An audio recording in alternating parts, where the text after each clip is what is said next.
his first 50 league games as manager, and he has more points than every Liverpool manager since Shankly, apart from Kenny Dalglish, who also had an extraordinary start, 102 points from their first 50 matches. We were discussing this earlier on, and it's not unprecedented that a club would change a manager who has won the league title, even in the next season. Well, these are the only three clubs actually in Premier League history who have sacked a manager who's won the title for them. Chelsea, Leicester and Manchester City. Chelsea have done it numerous times, Man City a couple of times. Only two have done it the following season. Jose Mourinho in his second spell. I don't think Liverpool have ever sacked a manager who've won the league. I think they all resigned or they all left for different reasons. Liverpool have never, got rid of a manager who's won the league title. And rightly so. Yeah.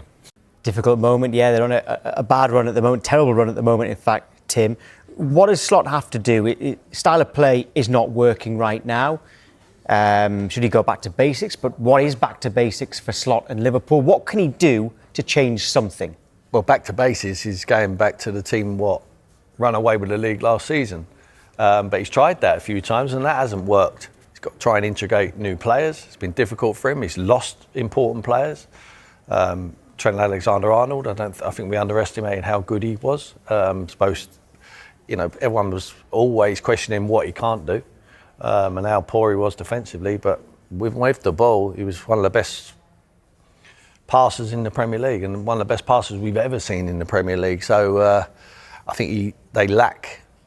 I think what Trent also give you is, you asked Mo Salah, who was the most valuable player for him, and it was him. You give him fuel.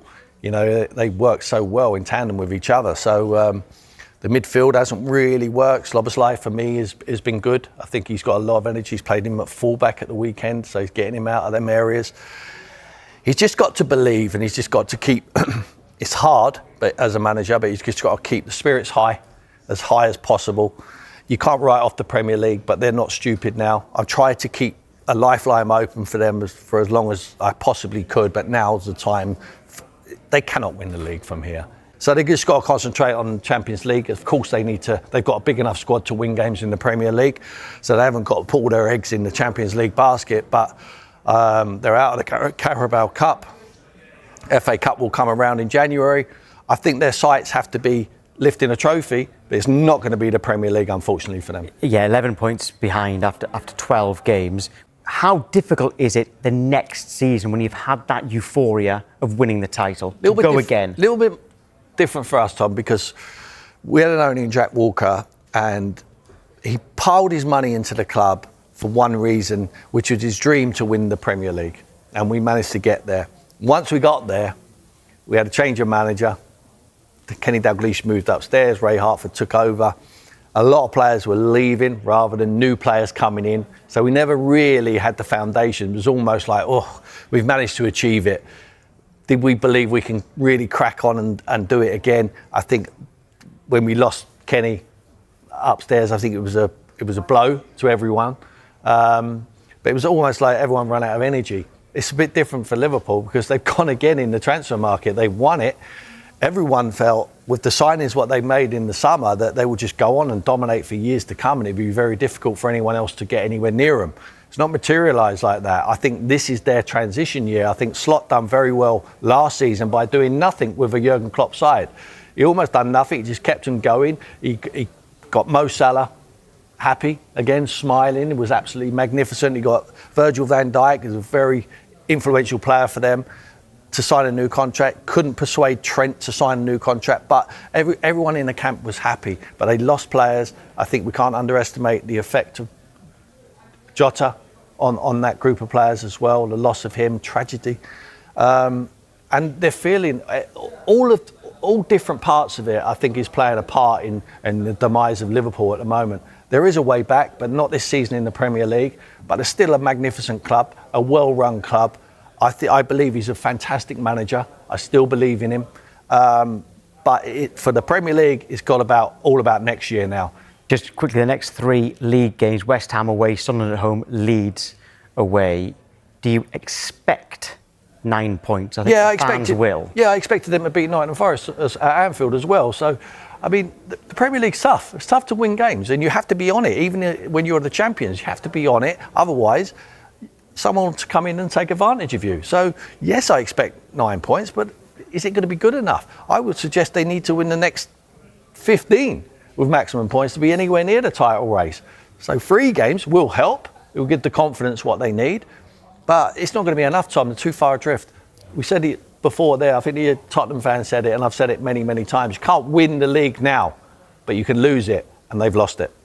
Well, Liverpool's title challenge is looking over, OK? But get involved in our poll on X this morning. The question we're asking is, where will Liverpool finish in the Premier League? The options are, you've got champions, top 4, top half, and bottom. They are currently bottom half, by the way, and you can see just top half is winning the poll at the moment with 45%, but 36% still think top 4. More people think bottom half than champions. Only 5% still believe that they can do it. They can't just get anything going at this moment in time.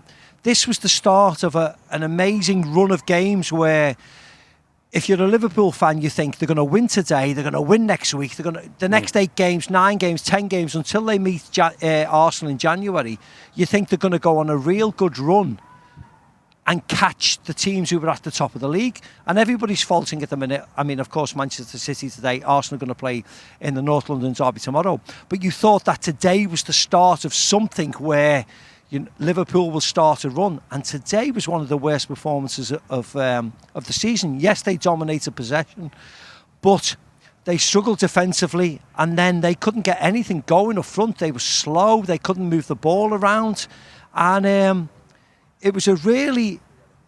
I mean, I've seen Liverpool lose this year, and I've been disappointed at times, but this was the one that left me sort of exasperated. It was an awful defeat today because it stopped everybody in its tracks. Yes, it's a difficult result after coming away from an international break, but sometimes after an international break, after a Champions League away game, sometimes you just have to be down and dirty, get the job done, and you move forward. And today, to lose at home to 3, as Bumper said today, it was just the weirdest result that I've seen in a long time. Yeah, I mean, Liverpool fans wouldn't have liked the defeat against Man United, but they played well in that game. They hit the post, I think, 3 times in the game, and they created about 6 or 7 good goal-scoring opportunities today. The last 20 minutes, 30 minutes, they never even looked like scoring. I mean, 2 of the back 4, Konate being one of them, all over the place. And what I didn't like, which has gone viral on social media, him actually laughing as he got substituted. That was an awful look, because he's not playing well. Kirkes, the shirt looks a bit heavy and a bit big for him. Robbo came on. I know, as Craig said, he's had a heavy week, but that was a really naive rookie error, showing Amari Hutchinson inside onto his left foot. Robbo's got to have more about him to send him on the outside. The second goal was weak from McAllister. Gakpo didn't track his man. The goals are conceding because, watching the game today, Dan, if you paused that game on 30 minutes and you said Liverpool would lose 3-0 from 30 minutes, it was impossible because they played really well, Liverpool. They played quite well. And all of a sudden, like the guys are saying, as soon as they lose, and there's too many red flags, they're conceding goals from set plays, far too many, and they keep going behind. 6 defeats and 7 for champions. There's loads of red flags there to put Arne Slot under a little bit of pressure, or a lot of pressure. Because, as I said, there's a way to lose a game, and you can lose a game by having a real good go, and you can come out the wrong end of a 4-3 or a 3-2.